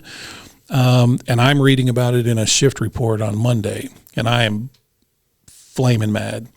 So I go to our legal, and I stop the case that was filed, and we're not doing this. I eventually get a hold of the mother, who I will say straight up is trash. She's trash. Sounds like it. Garbage. Wasn't cooperative. Wanted her daughter prosecuted for what she admitted to. Didn't want her to come home. I mean, this kid couldn't win. Yeah. But what it did give me is time. It bought me 10 days. And so I got her phone. I did forensics on her phone. And I'll tell you, man, what I saw, what I read, it made me so mad. I was furious. And I'm like ready to flip the table. And I'm like, no, I don't know who this guy is, but I am going to find you. And so I start digging and digging and digging and digging. And I start getting all this legal process back. I mean, I'm issuing it like crazy. I start getting it back in a couple days. Well, what does that mean? Legal okay, issue? So platforms, when you log into a platform and say it's Facebook or whatever, and say you're going to be, I'll just tell you this, guys, because it's out in the public. His Instagram handle was Cute and Strict. That's what his username was, Cute and Strict, and had a little puppy dog, and then this little picture of like a 15, 16-year-old kid. Definitely not him, right? When we identify an offender or a victim or whoever, and all we have is that, we reach out to Instagram. We reach out to Meta. Like, we say, hey, we need to know where this is coming from. Here's my authority. I have this case going on. It involves child exploitation. I need to know who that guy is. And so we issue legal process, and all the time. I can't tell you how much legal process I send in a week. It's ridiculous. So that is communication between you and the social media provider, digital. platform. And I have legal authority to do that. I have an ongoing criminal investigation. Are they typically very cooperative? Yeah. Okay. Yeah. Most of them. Yeah. Snapchat? No. Not so much. Jesus. Meta owns Facebook, Instagram, WhatsApp, and a bunch of others. They are very cooperative and very helpful. Good. And so I load it up through the portal. I'm kicking off legal process left and right. I start to get some returns back. And in the returns, I'm getting subscriber data. So who registered the account, what email account they used, probably a registered phone number, maybe an alternate email. But I also get an IP address. And an IP address tells me, okay, on that date and that time, somebody sitting behind a machine or behind a phone created that account. Now, would a VPN mess that up? It could. Yeah. Yeah. A VPN, for those who are going to hear this, if you don't know what that is, it's just a way to stay hidden. Yeah. It's not foolproof. I don't want to give anybody ideas. I want to backtrack. Maybe I'll take that. Yeah. Well, that's where I was going to say is like people think they're safe using a VPN and you're not. Okay, good. Because they're not very reliable, to be honest with you. Even people who pay for it to say, I want to stay hidden and I don't want anybody to know, that's not always helpful either because they're just not super reliable. They fail. And when they fail, it captures what you're really doing from the number you're really doing it at. And then so at the end of the day, that's little breadcrumbs that we have to chase and follow. So where was that IP? That IP came back to Oklahoma. And so I was like, I don't care. I told my boss, I was like, hey, get the wagons, get the flamethrowers. We're going to burn a house down and pull a guy out. Yeah. And he's like, okay, Trigger, slow down. No, I'm like, no. This guy needs to go. And so we were gearing up for that. And I'm doing as much research as I can on this particular location. And then I start getting some other process back. The majority of the communications happen on a different platform. And so I started getting information back from that. And as soon as I got that one back, I saw all of these logs to indicate the person was overseas in the United Kingdom. And I was like deflated, man. I'm like, oh my gosh. I'm like, no way. So I'm doing research on the company. Yeah. And I'm like, man, is this a VPN? Is this guy hiding? Is this a proxy? Is this, or is it a residential customer? So I go to the website and I'm on this website for the company and I'm looking for a phone number. That's all. I just wanted to get a hold of the company. To get a hold of the company to say, hey, are you like AT&T to us? Are you a residential customer provider? Right. Are you a cellular provider? Yeah. Are you a VPN provider? It just wasn't clear on the site. And I'm looking through and I'm on a page and there's probably 20 names, 20 numbers. And I'm not even joking when I say I did this. I kind of did the pin the tail on the donkey thing. I kind of covered my eyes and I circle my finger and I just poke it on the screen. I open my eyes and it landed on a guy named Nigel. And I'm like, all right, I'm going to try. So I send an email. I was like, hey, my name's Tony Godwin. This is what I do. This is what I work, blah, blah, blah. This is what I got. I'm just trying to get information. Are you this? Are you this? Are you this? Because I have this case. So 20 minutes or so goes by and my phone rings. And I look at my caller ID and the number's like 27 numbers long. I'm like, what the heck? I pick the phone up and I say, hello. He said, Tony? I said, yes. He said, it's me, Nigel. This English accent. And I'm like, hey, Nigel, how are you? And he's like, I can help you. And he said, first, let me explain to you. I'm a retired police officer. Hell yeah. In England. Nice. And I'm like, sweet. He said, I worked for the NCA. Just don't bring him to a firefight. Right. So the NCA is the National Crime Agency. So here in the U.S., we have lots of three-letter words, right? Three-letter agencies, the FBI and DEA and Alphabet HSI, boys. And that's right. We got them all. In England, over in the UK, they've got one, the NCA. They are the cream of the crop, the top dogs. He goes, I'm also going to tell you, I worked child exploitation for 13 years. How wild is this? I'm telling you, if you don't believe there's a higher power, that was a God thing. Yeah. And I firmly believe it in my heart. Like, he put us together. And so Nigel tells me, he's like, I can help you. He said, this is a residential customer. And he then educated me. And he's like, hey, have you ever talked to our liaison at NECMEC? And I'm like, what are you talking about? I was like, I've been doing child exploitation for 15 years at the time. Didn't know they had a liaison. What are you talking about? And he's like, oh, I'm going to introduce you to a guy named Andy Etherington. And he is a friend of mine for the rest of my life. I meet Andy. He is an NCA detective. Local here? He lives in the U.S. Okay. He works at NECMEC. Okay. And he is the law enforcement liaison between the UK and the U.S. Okay. And I learned a lot from this case. Now, I don't want people to think like just because we find an offender in another country that we stop. Most agencies do. Mm-hmm. Most agencies are like, I can't do anything with that. Right. Well, there is things you can do. There's a thing called an MLAT. It's a mutual legal treaty assistance something. It's a very difficult process, but it's a process that we have at our disposal. Most do not do that. What I found out through Andy is there's a 15-page document called something concurrence between the United Kingdom and the United States, which generally says if I have an ongoing criminal investigation and I have a suspect or victim in the UK, or vice versa, they have an ongoing investigation and they have a suspect or victim in the US, because of this concurrent jurisdiction document that exists in the government, I can funnel any information to them and they can funnel any information to me as long as it goes through the liaison in NECMEC. Okay. Brand new to me. Never heard of that. Legally binding. All legally binding. All above court. Yep. Everything is good, like perfectly legal. We're allowed to do that. And so that's what begins to happen. And I kick over everything that I have. I tell them, I funnel it through Andy. Andy funnels it through back to them. And within, I think, a day, they opened up a case on it. And it was pretty incredible.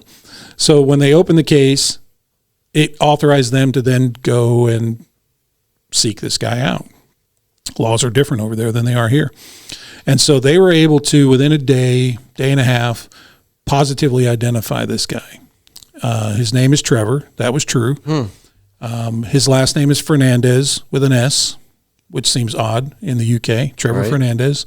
And he was from Goa, India. He had a Pakistani passport. He moved around a couple different countries. He had only been in the UK for 3 months, but he was living in the UK in a town called Swindon. And they had him, they locked on him. They figured they knew who he was within a day and a half. So when they got the information that I sent them about the severity and the seriousness of it, especially with the torture side and the carving and the animal and the baby, and like it became what they call it over here. We call it exigency. Like you're kicking a door fast. Yeah. Here, over there, they call it a priority 1 submission or whatever. And so between them and Nigel, who was over there, my friend on the phone, within a day they are kicking a door, and he's in custody. Like within, I think 2 days total. They smash through his door. They get him in custody. They find the phone. They recover all of the stuff that my kid sent, and they arrest him. Now, at the time, he is 37. He is not the 15 or 16-year-old kid he purported to be. He is a monster, an absolute monster. Yeah. Now, what that translated to, and I was, to say I was elated was my first international case. Yeah. It ended very well. They recover all of my victims' stuff. Couldn't ask for a better outcome. After the fact. The only answer I didn't have was, did he give it to anybody? Did he share it with anybody? Because that's a really common thing in that world. It's a trophy, right? It's bragging rights. Yeah, absolutely. In that community, I would imagine. So, long story short, he gets convicted eventually in 2021. He gets 19 years in prison, and I was pissed. I was furious. Yeah. I was like, what are you talking about? I opened up 2 federal cases here, which would have gotten him 60, right? Yeah. Easy, minimum 60. And I was what's the phrase? I I was making threats that my butt couldn't cash or something like that. There's probably a better way to say it. I was like, listen, I will be over there tomorrow with the feds, and we will get him into custody. We will take him back over to the U.S., and he will be held in federal prison. He will not have a bond because the feds don't have bond. Right. I'm like, and we will prosecute him, and he will get 60 years. And they're just like, oh, whoa. So they opened up, they created a task force for this guy, and I'm going to tell you why. 26 people on this task force in the UK. Okay. Me, by myself, Gilligan on the island, by myself in Garland, Texas, handling all this stuff. We were coordinating calls. We were doing calls once a week for a long time, like Zoom calls. And we were talking about all the different things and what we were finding, what's going on. Because they've got his devices. They've got the gold, right? Yeah. And they're doing forensics on it.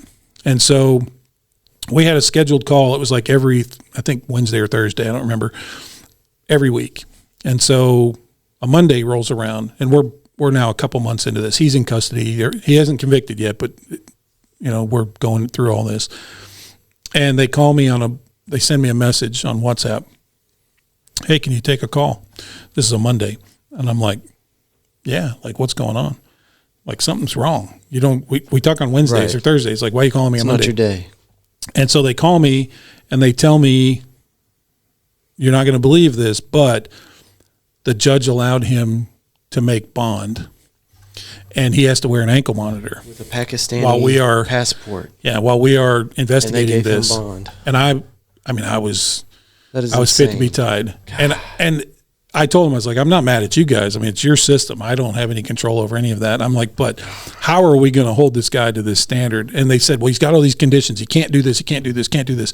And I'm like, that's a paperless tiger. Like, how are you going to enforce that?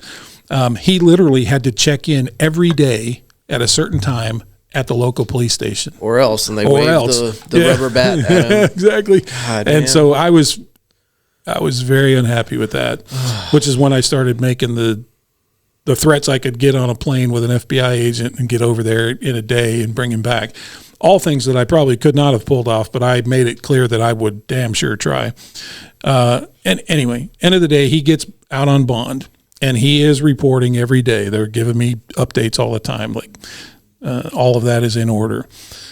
The next time they make an unscheduled call, they've finished the forensics, and they come back and they say, "Hey, we've uncovered a lot of victims." And I'm like, "Okay, like what are we talking about?" And he's like, "It's between 8,000 and 10,000 victims." Oh my God, man! 8,000 and 10,000 victims around the world. Yeah. And I'm telling you, Andrew, my jaw hit the floor, man. I'm like, what? And so he's like, Did the judge know that? Well, it gets there. We're getting there. God, man. They said, look, and we've broken it down by country. So in the U.S., there was 1,400 or 1,500, which I was the point of contact for all U.S. victims. UK, Scotland, Australia, a couple others, I think. And again, they got 26 people working on this thing, and I'm flying solo over here, pushing leads to ICACs all over the country. Ultimately, they did great work, and I mean, I give them all the credit in the world. Like, and they equally would tell you, well, we give you all the credit in the world because if you hadn't have brought him to us, we would have never known. Yeah. He would have offended for years. And so, in the process of identifying all these victims, there's a whole bunch of stuff that goes behind it. Yeah. And here I was able to identify 2 other victims in Texas, one over here on this side of the planet of the Metroplex over here in the Fort Worth area, another one a little bit further south. I was also able to identify 22 additional suspects. Now, remember back when I told you the first process came back and showed Oklahoma, and I told my boss, get the chariot and the fire, we're going to go burn the house down. Let me just give you a glimpse into the vast online networking this guy had. He was what they call a super administrator on over 161 accounts on every platform you can think of. And what we couldn't really prove, but what we believe is that like-minded predators, they flock together. they gravitate to each other online. They meet each other. They share material all the time. And he was in charge of a lot of groups with these like-minded people. And so what we believe was happening is that he was giving people he felt were administrators that were good for the cause, that who were legit and had material of their own or were producing material of their own, access to his accounts through his credentials. Like, kind of like, hey, don't reinvent the wheel. We've got it. Yeah. Just log in. You'll see all you want. Do whatever you want. Take over. And so we were able to prosecute a couple of them, not all of them. And at the end of the day, his trial came up. And I already told you the close. He got 19 years initially. It got reduced from 19 to 14 years after the fact. And then he was dumb enough to get on the stand and testify and said, it wasn't me, it was some other guy. We call that the Saudi defense, SODDI. Some other dude did it. That's his excuse. Oh, I clicked on something and some other dude did it. It wasn't me. Yeah. Total, in the terms of the UK court, rubbish. That's what they called it. Yeah. That's rubbish. So at the time of the trial, now this is after everything else you've talked about, right? Mm-hmm. In between the report, the initial report with the 12-year-old, now we're at court over in the UK. How much time has passed? Because that was 2020, right? Yeah, it was 2020 when this case started. It was about 14 months ish. Okay. 13, 14 months. So he's up on the stand. So he's on the stand. He gets on the stand, very bold, they said. He basically is dumb and good for us, bad for him. He introduces new evidence, which means the case continues, right? He gets convicted of my two victims, the baby and my 12-year-old. He gets the 19-year sentence. He goes to prison. And so by him testifying and opening new doors allowed the NCA to keep at it. It's a new case, right? And it's a whole new case. And so I'm still talking to these guys. They're friends of mine. I'm helping them as much as I can. And, they're keeping me abreast of what's happening. And they are able, and I told you the sheer number, the volume of kids that were uncovered, 8,000 to 10,000 total. That doesn't mean they were all victimized, but they're in play. Yeah. Most people ask me the question of like, how does he have such a reach? And I'm like, well, the internet knows no bounds. Exactly. The other thing is he worked on a cruise ship for 10 years. So I don't know if you've ever been on a cruise or not, but when you go on a cruise, they have this really fancy dining room. You go in the dining room and you eat there every night, and you have the same waiter and staff. And you get to know them, and like it's a whole experience on a cruise ship. That's what his job was. He wasn't the waiter. He was like the waiter's helper. And if anybody's been on a cruise, you know exactly what I'm talking about. And so Trevor worked on this cruise ship, several of them, over 10 years. And he was not a good second waiter. He was reprimanded a lot of stuff. But I learned a lot about the cruise industry. And so everywhere that ship would port, if he was allowed to go on land, because sometimes the staff are allowed to have the day off and go on the port, we found victims. That's just as simple as it was. And he did multiple contracts across multiple different ships all over the world, and we found victims in every port, so to speak. You found an actual evil... The most evil villain. I mean, this is a Hollywood monster. This is this guy is that's as bad as it gets. Like, this guy is unbelievable. Now, kudos to the NCA, right? My buddy Mark there worked his butt off, and that whole task force worked their butts off, and they were able to bring to the table 67 new victims in very, very similar atrocities that happened to my kiddo here. Happened to a lot of kids all over the world.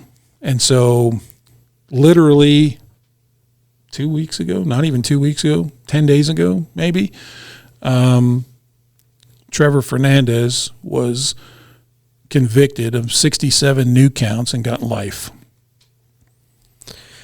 That's where they need to be. I wrestle back and forth with the the prison systems and our judicial system and how we lock people up and take away their lives. But, you know, for somebody that's going to harm one hair on a child's head, I think life is where they belong. That's exactly where they belong. And definitely for somebody like Trevor. I don't know that they do the death penalty over there, but I don't think they do. I know what hole he belongs in. Yeah. Absolutely. If there was a position under the jail that could stay secured, that's where Trevor belongs. And I will tell you, I watched the trial. I watched the judge. I watched it on a Zoom thing. I was honored to watch it. I was ecstatic to watch it. Like, good stuff. Yeah, man. Good stuff. Well, anyway, good on you. Thank you. That is the case that got me inducted into the Hall of Fame in 2023. I got to ask you. I'm afraid to ask you, but I know that people that are listening to this are going to want to know. And I don't want any details, but the baby, the dog, are they physically okay? Yeah, I will tell you this. I have kept. There are cases, and you'll see some evidence of this in the show that we'll talk about next, I guess. There are cases where I have kept in touch with victims over the years. Not a bunch, 4 or 5. She's one of them. Yeah. And how's she doing? She is doing fantastic. She's no longer in the unsupportive situation she was in before. Oh. The baby is doing well. The baby has been placed with a very loving family.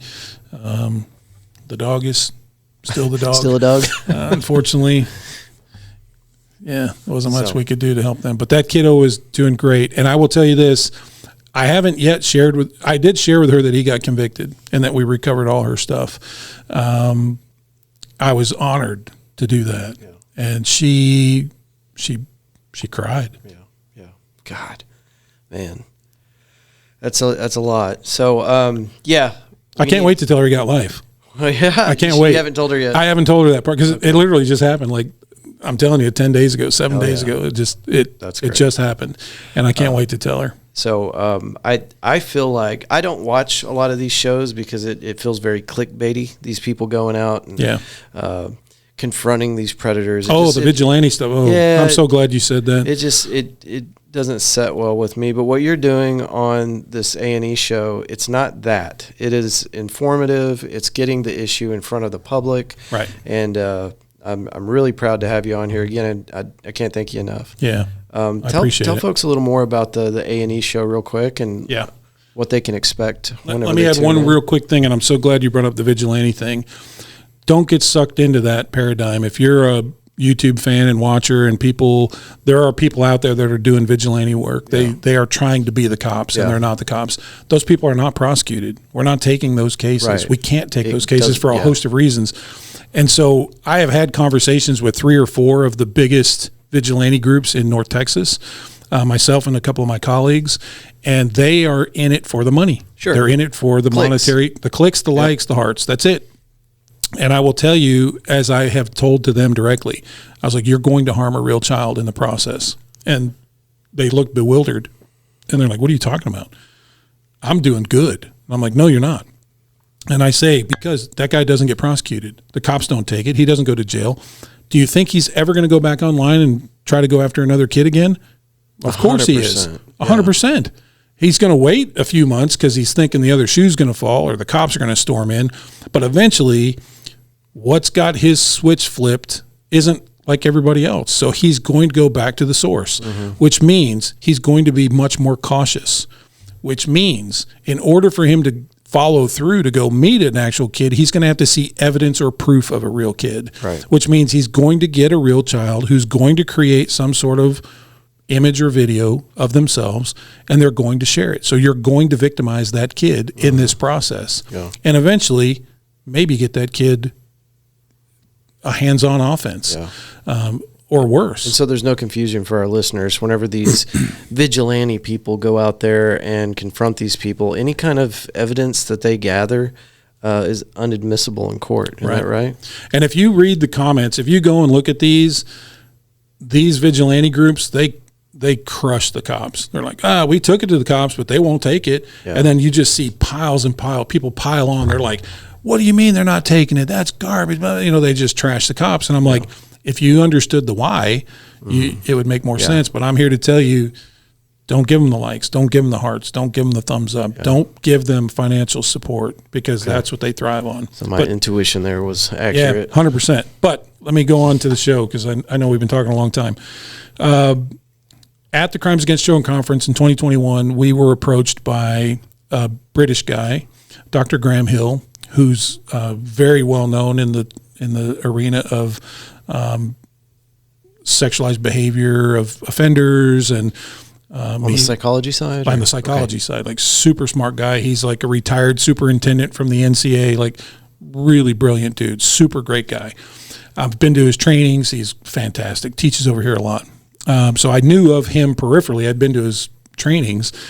He comes up to us and he sees our podcast booth and he sees our logo. We have our logo is a catfish, like on its tail, and it's got a pair of handcuffs and has a little Catfish Cops PD badge and some sunglasses. So kind of cool. It's a drawing I did myself with the help of my buddy's wife. She's kind of an artist. I melded a little bit of what she did into what I did.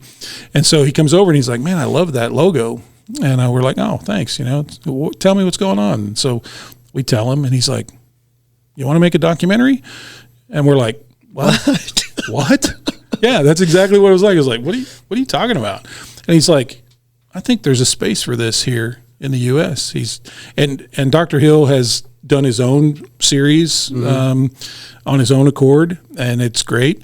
And so that is what began the conversation. Okay. And so once we start talking about it, it's one of those deals like, well, what does that mean? What does that look like? And in the beginning, it was going to be called Catfish Cops and blah, blah, blah.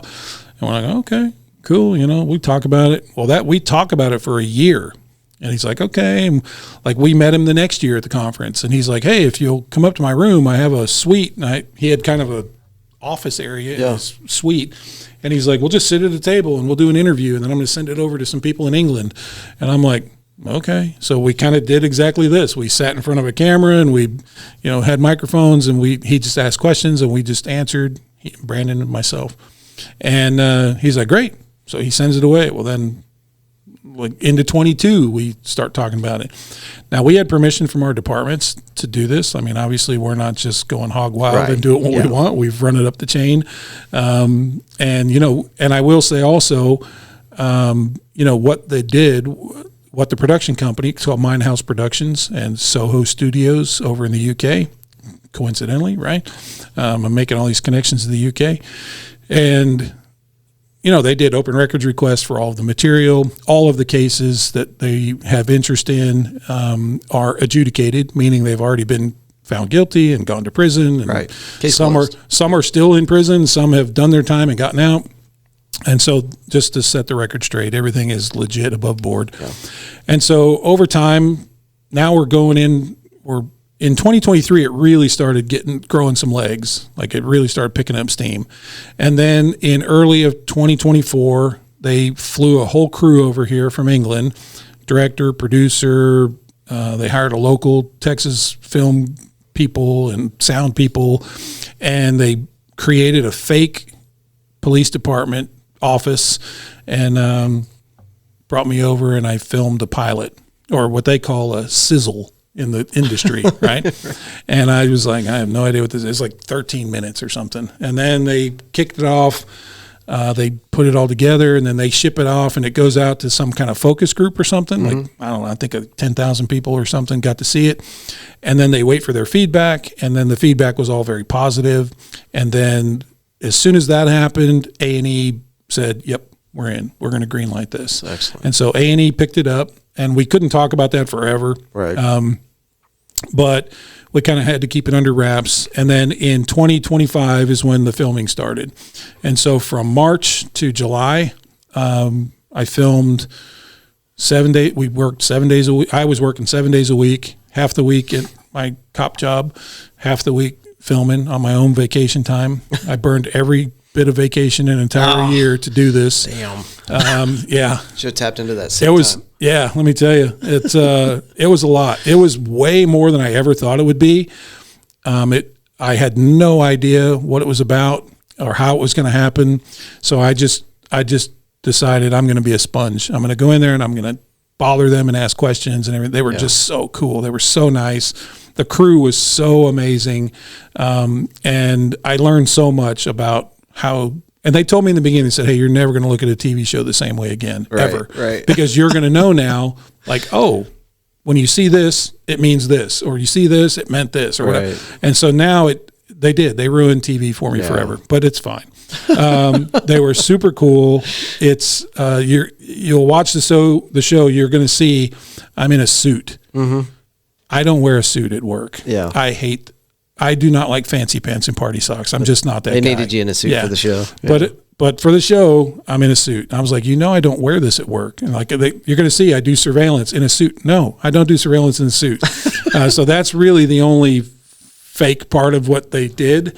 And I had much disdain for the suit. And I argued many, many times to try to get out of it. But nonetheless. We forgive you. Yeah. My mom loves it. She's like, you look so handsome. Blah, blah, blah. I'm like, oh, my gosh, it's terrible. I hate the suit.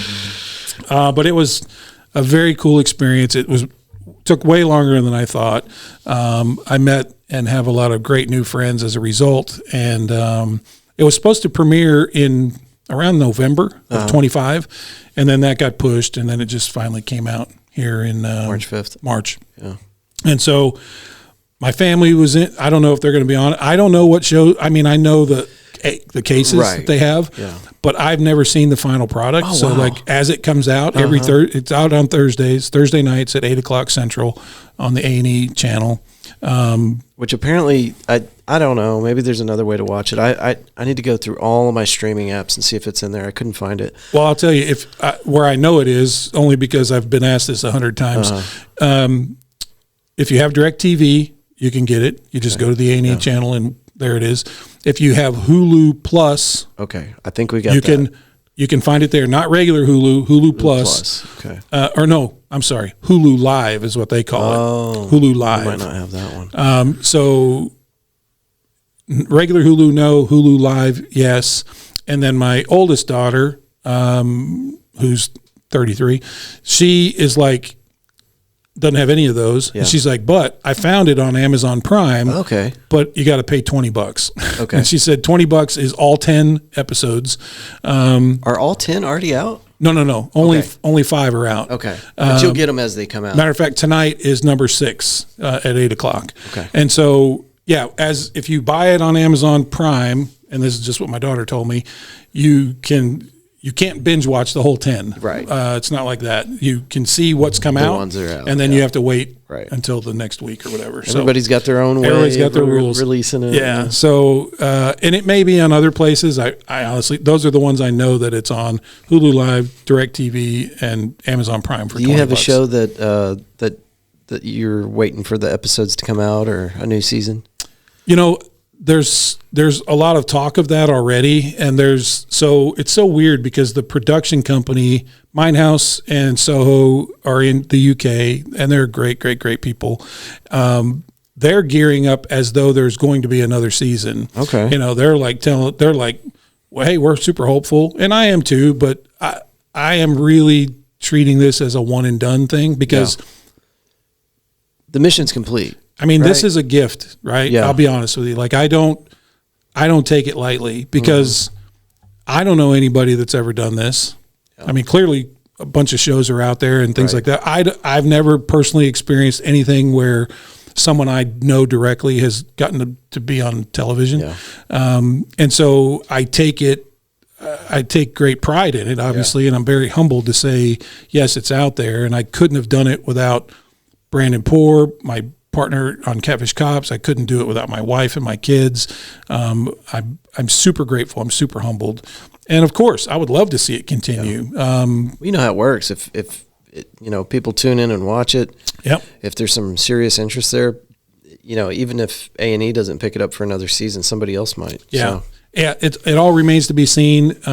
They tell me that it's doing very well. The first half of the show, the first 5, they said they're getting great reviews, and Nice. I try to interact with as many people as I possibly can. I will say there's the side of this that I did not know existed would be the number of people that would reach out to me directly. Yeah. One, it comes in a couple of different waves. I get a lot of emails from people, mostly through the podcast because that's so public out there. And so a bunch of it gets vetted through there. But I'll get emails that'll say, hey, I'm 42. I'm really willing to make a career change. I really think I could be a benefit to your world. Like, how do I do ICAC? How do I become an ICAC person? That's like a good chunk of the people that reach out to me. And I'm How like, wild is that? I'm like, wow, that's You're crazy. inspiring people to get into this work. And I'm like, I echo the same thing Bruce told me, be careful what you ask for. Yeah. Because the exposure to stuff is horrific. So that's very nice and very flattering. Then there's the people that say, I know I'm 44, but I sound like a kid and I look like a kid. You could use my pictures. I want to be a catfish. I want to be a catfish. You can use me to be a catfish and I'll help you. I'm sorry, I can't do that. That's a rule. We can't do that. It's not even a conversation then, you want to have. Yeah. Then the third factor of people are, and I know this because someone got my personal cell phone number and called me and left me a voicemail. And it's like, is this Tony Godwin from Predator Hunters? And this is the voicemail, She's like, my name is such and such, and I know a predator, and I want to put him on a list so that you'll get him. And like, she's in like New Hampshire or something, and like people from all over the U.S. are like, call the cops, lady. I'm in Tennessee, and I know of 2 predators. How do I get them on your list? Oh my God. And so I've kind of come up with my response to them to say, okay, go to here, go to your locals, go to this, go to the, these are the steps you take. Like, I am one person of thousands across the U.S. and I am in Texas. I don't have any jurisdiction over there. Yeah. So it is very nice. Yeah. It is very nice. I get a lot of teasing from my coworkers. Oh, I bet it's relentless. I guess. Hey, watch out. Here comes the hunter. Yeah. That's mild is what they say. Yeah. I get asked for my autograph all the time. People just screwing with me. But again, it's very nice. I'm super humbled by it. I feel very blessed to be in the role I'm in. I feel very sort of uniquely gifted to handle this stuff. I get asked a lot, like, how do you spend 20 years in this profession and you're not messed up? I'm like, oh, I'm messed up. Yeah. But guess what? I go see a therapist I go talk to somebody on a regular basis. And brother, I'm so sorry for everything that you've had to witness, but we got to have somebody like you in the fight. You know what I mean? And I tell them, I said, I have a life outside of that role. Like I have a serious addiction to woodworking and welding, and I have a whole creative side. I like to draw and paint and just do. So I have avenues to go and take my frustrations out. That podcast is probably a good... Yeah, the podcast is very helpful. And as you know, you're wildly successful with this. It is a job. Yeah. It is. We talked about that before we hit record. It is a full-time job. It really is. Like it's a lot. So I don't know how you do everything that you're doing. Yeah. I'm training my replacement. Okay. Now he's great. For the podcast or? No, for the job, for the work, because I feel very passionate to like pass my institutional knowledge on to people. Sure. So I do a lot of teaching. I like to teach other cops how to do it right, have the right reasons, have a good why, and do it legally and ethically. And I think that's one thing the show is going to show people, just how hard we work as an entity to make sure all the I's are dotted and all the T's are crossed and everything is like presented well for prosecution and there's no goofiness and that kind of stuff. But I want to tell folks how we found you real quick. Oh, I literally just got on to Grok and I was like, what is going on in DFW that we don't know about? Like what's not on the radar? And it immediately, I think you were like the first thing it pulled up. Wow. And so I was able to get on, well, I'm not going to tell people how I found you because you don't need any more emails. But anyway, I don't mind. I was able to get a hold of you, and we're going to keep doing stuff like that because, man, having sat down with you and gotten this entire story, I can't imagine not. So, but anyway, man, thank you so much. Is there anything for parents out there? I think that it would probably be beneficial to if you've got any kind of pointers for parents out absolutely. there for their kiddos. I'll steal a quote from Mike Robe. I listen to a lot of his podcasts. I love him. And he's like, this is a good way to land the plane, right? And so parental tips are huge, and I get asked this a bunch. And so what I would tell you right off the bat is like, your kiddos better than any of us, right? You're going to notice when there are some behavior changes, significant behavior changes. Yeah. Like say, for example, your kid is a straight A student. All of a sudden they're making C's and D's. What happened? What's going on? What's the catalyst for why that's happened? So that's a red flag. Yeah. Pay attention to that. The biggest takeaway I tell you is like, you have to be intentional. You have to lean in. You have to have some uncomfortable conversations, age-appropriate conversations for your kiddos, depending on how old they are. And it shouldn't be, you seem much younger than me. I don't know. I'm a dinosaur. I'm 40. Okay. I'll be 41 in a couple of weeks. I'm almost 60. So the gray's really coming in. Yeah. So when I was a kid, and I'm sure even when you were a kid, people, parents would want to have the talk with you about all things, the birds and the bees, and blah, blah, blah, the talk. And so I'm going to steal a little story that Brandon Poore tells all the time, and I make fun of him for it, but it's really very appropriate. Think of your own kiddos when they're little itty bitty, and we talk about brushing their teeth.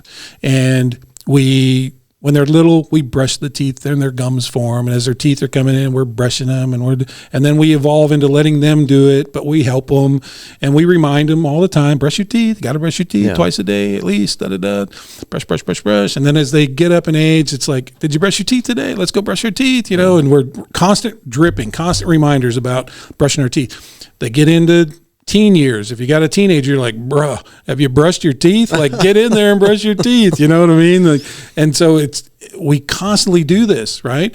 I've been brushing my teeth for the better part of almost 60 years. I'm not a dentist, right? But I'm pretty sure I know how to brush my teeth. Right. We need to treat the world of online and everything that involves and a kid can be exposed to no differently. We need to have multiple conversations. Yeah. We need to be intentional about leaning in and saying, listen, you might see something terrible, and we don't want you to see that. We need you to understand, for all the greatness that's out there, there's a lot of evil, and people will manipulate that. But here's the good news. You can come to us, and we're not going to flip out. Yeah. We're not going to do this. We're going to take care of it. We're going to handle it. Because here's the flip side. Kids that are being extorted, kids that are like my victim, go carve my name in your chest? What? Like, this is happening to real kids. Yeah. And unfortunately, some of that extortion is a kid taking their life. And we can think of nothing worse as a parent. I got 4 kids. Like, I would trade places with them at a moment's notice to keep them out of harm's way, as you or anybody else would do. And so parents, you need to just pay attention to those cues. You see a significant behavior change, maybe nothing, but it's a red flag. It's a chance for you to go and have a conversation. If your kids are young enough, use the resources we have on Catfish Cops. Go pull up the contract. There's little tidbits, ways to intentionally create a conversation if you're just vapor locked on what to say or how to broach a topic. We have some resources to help you. Go look and do the contract. I'm a big fan of the contract, which is like, okay, you agree. We'll give you this device, but here's some rules. Boom, boom, boom, boom. Initial these. Something you can fill out with your kids. Just kind of as a blueprint of how to have that conversation. You're having that conversation. You're like, okay, if this happens, this is what we do. Because at the end of the day, we want our kids, if something happens, to come to someone they trust, a position of trust or authority with an adult figure, most likely their parents, we hope, or if not a parent, a grandparent, the school resource officer. That's why we see a lot of teachers get a lot of disclosures for different things that are going on, because they are in their lives a lot. And teachers have a huge influence over kiddos. And the good thing is about teachers, they're mandatory reporters. Yeah. Something comes up and it's like, whoa, they don't have that reaction with the kiddo. They're like, oh, let's go talk to the counselor. Let's go talk to the principal. Let's get something going. We're going to help you, you know? And so again, pay attention to the behavior changes, watch their grades, check their phone. Yeah. It's the phone you're paying for, probably, You've given them permission to use it. It's your phone, not theirs. I've actually had arguments with parents who said, well, my child deserves their own privacy. No, they don't. Absolutely I'm like, that's not. ludicrous. Why would you even say those words? That is not true. And check. Now, you're going to see on our site, under the resources, you're going to see that there are some software monitoring things you can do. You can put things on a phone that'll tell you more than you can probably want to know. Yeah. But it doesn't replace you looking at it. Yeah. If I were to tell a parent, what's the number one place you would never allow a kid to have a phone in a house, what would you think? Bathroom. The bathroom. 100% the bathroom.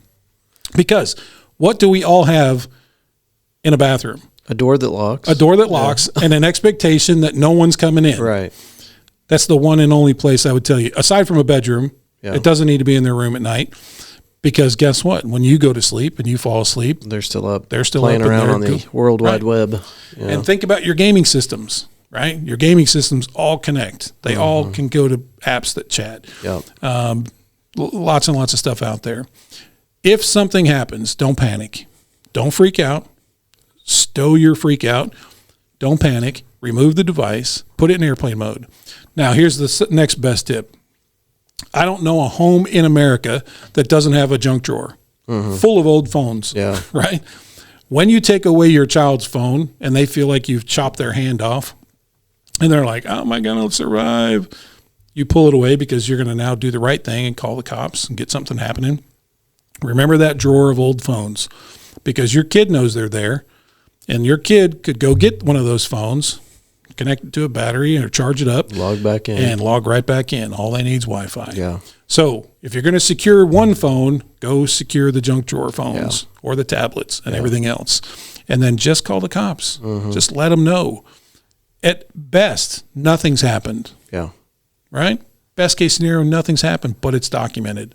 Make a police report, even if it's what we would call like an information child safety. I think I found something that's creepy. I want to report it. Right. And you do. Yeah. And let them go through it. But if it's documented, we're good to go. Excellent. Tony, can you give them your website one more time? Yep. Catfishcops.com. /resources. If you just want to look at the resources, you can listen to our podcast from the website. I think the only person on the planet that does that is my mom, because she does not understand technology. But at the end of the day, you can find us on any of them, any of the platforms that are out there. But we're really proud of the stuff on the resource page. And if you guys are interested in seeing some clips, I was able to find Predator Hunters A&E on YouTube. I was also able to find it on Facebook.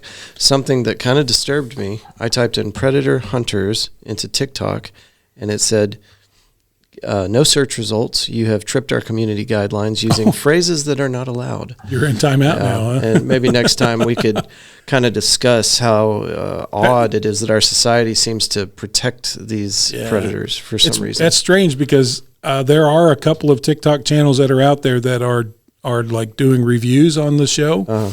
I know, I only know because somebody sent the lady to me, and I don't know what her page is, but go there. And if you have questions, you can email catfishcops 5.0 for cops, catfishcops 5.0 at Gmail. And at the end of the day, we'll get an email and I'll shoot you back up. I'm on LinkedIn. I actually had to create an Instagram page for the show. It's just TG_Predator Hunters. Okay. So that I could interact with people because, I'm not opposed to interacting with anybody. And there are definitely some trolls out there for sure. But unavoidable. When it spills over to my family, obviously I have 4 kids and they're grown, but that doesn't matter to me. Like you're still just as protective as you were when they were born. Of course. How can I not be? So at the end of the day, if you want to have a conversation or you want to talk to me, hit me up there or shoot me an email. I reply to every one of them. I don't leave anybody hanging. I will comment at some point or engage with you at some point. Like I am very aware of the responsibility that comes along with something like this. And I'm proud of it. I'm thankful to A&E. I'm thankful to Mine House and Soho Studios. I'm thankful to the crew. Like And I'm thankful to people that watch. And I hope they will take away how serious it is. I hope they will take away other things that raise awareness. I hope it will start conversations and take off. I hope. Well, you're doing a lot of good, man. I can't think of a better use of someone's time. So keep up the fight. Can we get you back on the show in the future? Oh, 100%. Awesome. I'm 40 minutes away anytime, and I'd love to reciprocate and get you on ours at some point. Oh, yeah, if absolutely. possible. If you think it'd bring some value to your community, I'll do it. We're all down to collaborate. You're doing great. I'll be honest, when you reach out to me, I was like, there's so many podcasts out nowadays. Like, I'm just like, wow, that's cool. That was very flattering. And I'm like, heck, I'm going to be here in Fort Worth. And so that was perfect. Last plug, and then I know we'll split, but tomorrow night at 6:00 starts the National Law Enforcement Officer Hall of Fame. The 2026 induction ceremony is tomorrow night. 11 officers from across the U.S. are going to be recognized. One Texas, retired Lieutenant Bill Walsh, who passed away in January of 2026. Very close friend of mine, a very good mentor to me. He's being inducted posthumously tomorrow. His family will be there to accept that award. It's at the Fort Worth Omni, and it is going to be live streamed. I think it's called Law and Crime and Law, something like that. Well, this will come out after that, but if you have a video, a link, or anything that you want me to share, we will. Yeah, absolutely. Sure. And by then, I didn't even think about that. I'm like in this like live mode of today. Do y'all record live? We do. Yeah, and it's such a pain. It is. It's very difficult. Much harder for you with the camera stuff because we're just the audio. We got faces for radios. All your watchers are going to figure out. Anyway, anything you'll see, it'll be on the National Law Enforcement Officer Hall of Fame. If you know in your community of a cop that's killing it, doing great things, nominate them. Okay. What better recognition than to get put into something like that? It's like life-changing, man. It really is. I'm thinking of a couple of cops right now. I need to put their name in the hat. You know what? Nominations will open probably Monday, and you can do it online. You just fill it out. You can link them to all kinds of stuff. But I'm super grateful for the time, man. Thank you so much. Absolutely, Tony. Thank you. Appreciate you, buddy. And we'll do it again. Awesome. All right. Anytime. Thank y'all for listening, and we'll see you on the next one.